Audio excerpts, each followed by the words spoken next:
People at the back, can you hear me clearly? Okay, good. Have you ever held a question in mind for so long that it becomes part of how you think? Maybe even part of who you are as a person? Well, I've had a question in my mind for many, many years, and that is, how can you speed up learning? Now, this is an interesting question because if you speed up learning, you can spend less time at school. And if you learn really fast, you probably wouldn't have to go to school at all. Now, when I was young, school was sort of okay, but I found quite often that school got in the way of learning. So I had this question in mind: how do you learn faster? And this began when I was very, very young. When I was 11 years old, I wrote a letter to researchers in the Soviet Union asking about hypnopedia. This is sleep learning, where you get a tape recorder, you put it beside your bed, and it turns on in the middle of the night when you're sleeping, and you're supposed to be learning from this. Good idea. Unfortunately, it doesn't work. But hypnopedia did open the doors to research in other areas, and we've had incredible discoveries about learning that began with that first question. I went on from there to become passionate about psychology, and I have been involved in psychology in many different ways for the rest of my life up until this point. In 1981, I took myself to China, and I decided that I was going to be native level in Chinese inside 2 years. Now, you need to understand that in 1981, everybody thought Chinese was really, really difficult and that a Westerner could study for 10 years or more and never really get very good at it. And I also went in with a different idea, which was taking all of the conclusions from psychological research up to that point and applying them to the learning process. What was really cool was that in 6 months I was fluent in Mandarin Chinese, and it took a little bit longer to get up to native. But I looked around and I saw all of these people from different countries struggling terribly with Chinese. I saw Chinese people struggling terribly to learn English and other languages. And so my question got refined down to, how can you help a normal adult learn a new language quickly, easily, and effectively? Now, this is a really, really important question in today's world. We have massive challenges with environment. We have massive challenges with social dislocation, with wars, all sorts of things going on. And if we can't communicate, we're really going to have difficulty solving these problems. So we need to be able to speak each other's languages. This is really, really important. The question is, how do you do that? Well, it's actually really easy. You look around for people who can already do it. You look for situations where it's already working, and then you identify the principles and apply them. It's called modeling, and I've been looking at language learning and modeling language learning for about 15 to 20 years now. And my conclusion, my observation from this is that any adult can learn a second language to fluency inside 6 months. Now, when I say this, most people think I'm crazy. This is not possible. So let me remind everybody of the history of human progress. It's all about expanding our limits. In 1950, everybody believed that running 1 mile in 4 minutes was impossible. And then Roger Bannister did it in 1956, and from there it's got shorter and shorter. 100 years ago, everybody believed that heavy stuff doesn't fly, except it does, and we all know this. How does heavy stuff fly? We reorganize the material using principles that we have learned from observing nature, birds in this case. And today, we've gone even further. So you can fly a car. You can buy one of these for a couple of $100,000 US. We now have cars in the world that fly. And there's a different way to fly, which we learned from squirrels. So all you need to do is copy what a flying squirrel does, build a suit called a wingsuit, and off you go. You can fly like a squirrel. Now, most people, a lot of people, I wouldn't say everybody, but a lot of people think they can't draw. However, there are some key principles, 5 principles that you can apply to learning to draw, and you can actually learn to draw in 5 days. So if you draw like this, You learn these principles for 5 days and apply them, and after 5 days you can draw something like this. Now I know this is true because that was my first drawing, and after 5 days of applying these principles, that was what I was able to do. And I looked at this and I went, wow! So that's how I look like when I'm concentrating so intensely that my brain is exploding. So, anybody can learn to draw in 5 days. And in the same way, with the same logic, anybody can learn a second language in 6 months. How? There are 5 principles and 7 actions. There may be a few more, but these are absolutely core. And before I get into those, I just want to talk about 2 myths. I want to dispel 2 myths. The first is that you need talent. Let me tell you about Zoe. Zoe came from Australia, went to Holland, was trying to learn Dutch, struggling extremely a great deal, and finally, people were saying you're completely useless, you're not talented, give up, you're a waste of time, and she was very, very depressed. And then she came across these 5 principles, she moved to Brazil, and she applied them, and in 6 months she was fluent in Portuguese. So talent doesn't matter. People also think that immersion in a new country is the way to learn a language, but look around Hong Kong, look at all the Westerners who've been here for 10 years who don't speak a word of Chinese. Look at all the Chinese living in America, Britain, Australia, Canada, who've been there 10, 20 years and they don't speak any English. Immersion per se does not work. Why? Because a drowning man cannot learn to swim. When you don't speak a language, you're like a baby, and if you drop yourself into a context which is all adults talking about stuff over your head, you won't learn.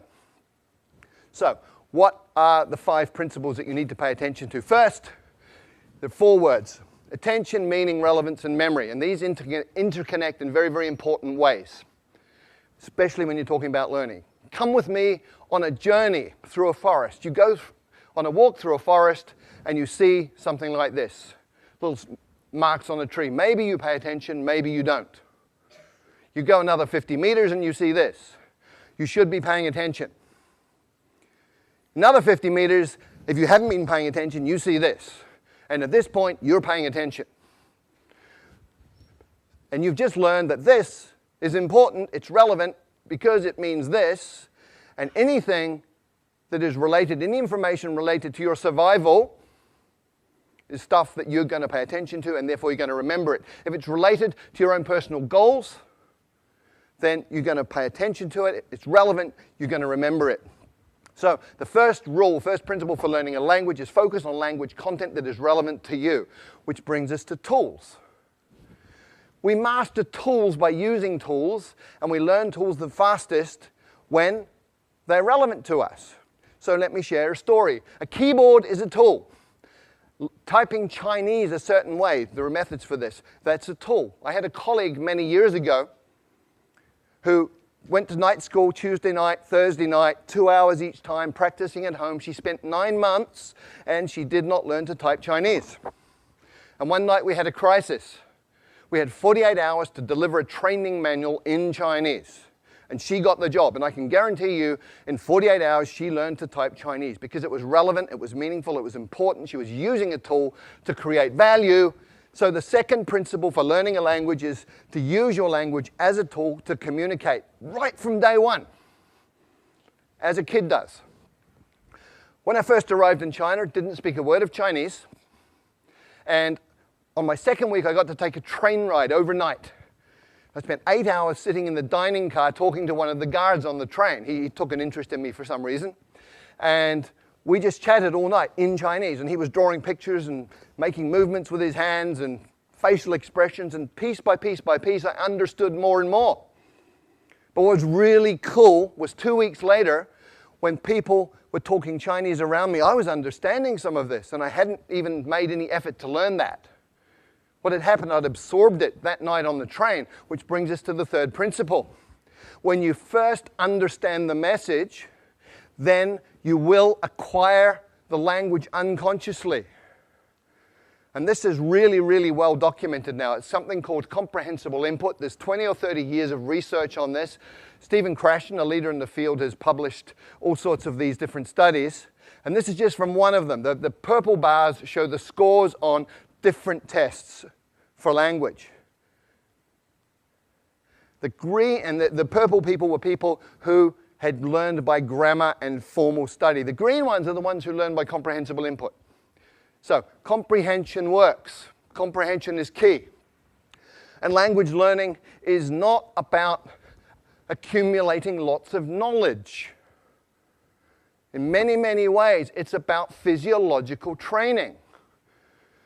A woman I know from Taiwan did great in English at school. She got A grades all the way through, went through college, A grades, went to the US and found she couldn't understand what people were saying. And people started asking her, "Are you deaf?" And she was English deaf. Because we have filters in our brain that filter in the sounds that we are familiar with, and they filter out the sounds of languages that we're not. And if you can't hear it, you won't understand it. If you can't understand it, you're not going to learn it. So you actually have to be able to hear these sounds. And there are ways to do that, but it's physiological training. Speaking takes muscle. You've got 43 muscles in your face. You have to coordinate those in a way that you make sounds that other people will understand. If you've ever done a new sport for a couple of days and you know how your body feels, hurts, if your face is hurting, you're doing it right. And the final principle is state, psychophysiological state. If you're sad, angry, worried, upset, you're not going to learn, period. If you're happy, relaxed, in an alpha brain state, curious, you're going to learn really quickly. And very specifically, you need to be tolerant of ambiguity. If you're one of those people who needs to understand 100% every word you're hearing, you will go nuts because you'll be incredibly upset all the time because you're not perfect. If you're comfortable with getting some, not getting some, just paying attention to what you do understand, you're going to be fine, you'll be relaxed, and you'll be learning quickly. So based on those 5 principles, what are the 7 actions that you take? Number 1, listen a lot. I call it brain soaking. You put yourself in a context where you're hearing tons and tons and tons of the language, and it doesn't matter if you understand it or not. You're listening to the rhythms, you're listening to patterns that repeat, you're listening to things that stand out. So just soak your brain in this. The second action is you get the meaning first, even before you get the words. And you go, well, how do I do that? I don't know the words. Well, you understand what these different postures mean. Human communication is body language in many, many ways. So much body language. From body language, you can understand a lot of communication. Therefore, you're understanding, you're acquiring through comprehensible input. And you can also use patterns that you already know. If you're a Chinese speaker of Mandarin and Cantonese and you go to Vietnam, you will understand 60% of what they say to you in daily conversation because Vietnamese is about 30% Mandarin, 30% Cantonese. The third action, start mixing. You probably have never thought of this, but if you've got 10 verbs, 10 nouns, and 10 adjectives, you can say 1,000 different things. Right? Language is a creative process. What do babies do? Okay, me, ba, now. Okay, that's how they communicate. So start mixing, get creative, have fun with it. It doesn't have to be perfect, just has to work. And when you're doing this, you focus on the core. What does that mean? Well, with every language, there's high-frequency content. In English, 1,000 words covers 85% of anything you're ever going to say in daily communication. 3,000 words gives you 98% of anything you're going to say in daily conversation. You've got 3,000 words, you're speaking the language. The rest is icing on the cake. And when you're just beginning with a new language, start with your toolbox. Week number 1. In your new language, you say things like, how do you say that? I don't understand. Repeat that, please. What does that mean? All in your target language. You're using it as a tool, making it useful to you. It's relevant to learn other things about the language. By week 2, you should be saying things like me, this, you, that, give, hot, simple pronouns, simple nouns, simple verbs, simple adjectives, communicating like a baby. And by the 3rd or 4th week, you're getting into what I call glue words. Although, but, therefore, these are logical transformers that tie bits of a language together, allowing you to make more complex meaning. At that point, you're talking. And when you're doing that, you should get yourself a language parent. If you look at how children and parents interact, you understand what this means. When a child is speaking, it'll be using simple words, simple combinations, sometimes quite strange, sometimes very strange pronunciation. Other people from outside the family don't understand it. But the parents do. And so the kid has a safe environment, gets confidence. The parents talk to the children with body language and with simple language they know the child understands. So you have a comprehensible input environment that's safe. We know it works, otherwise none of you would speak your mother tongue. So you get yourself a language parent who's somebody interested in you as a person who will communicate with you essentially as an equal, but pay attention to help you understand the message. There are 4 rules of a language parent. Spouses, by the way, are not very good at this, okay? But the 4 rules are, first of all, they will work hard to understand what you mean, even when you're way off beat. Secondly, they will never correct your mistakes. Thirdly, they will feed back their understanding of what you're saying so that you can respond appropriately and get that feedback. And then they will use words that you know. The 6th thing you have to do is copy the face. You've got to get the muscles working right so you can sound in a way that people will understand you. There's a couple of things you do. One is you need to hear how it feels and feel how it sounds, which means you have a feedback loop operating in your face. But ideally, if you can look at a native speaker and just observe how they use their face, let your unconscious mind absorb the rules, then you're going to be able to pick it up. And if you can't get a native speaker to look at, you can use stuff like this. Sing, song, king, sung, hung. And the final idea here, the final action you need to take is something that I call direct connect. What does this mean? Well, most people learning a second language sort of take the mother tongue words and the target words and go over them again and again in their mind to try and remember them. Really inefficient. What you need to do is realize that everything you know is an image inside your mind, it's feelings. If you talk about fire, you can smell the smoke, you can hear the crackling, you can see the flames. So what you do is you go into that imagery and all of that memory and you come out with another pathway. So I call it same box, different path. You come out that pathway and you build it over time. You become more and more skilled and just connecting the new sounds to those images that you already have and to that internal representation. And over time, you even become naturally good at that process that becomes unconscious. So there are 5 principles that you need to work with, 7 actions. If you do any of them, you're going to improve. And remember, these are things under your control as the learner.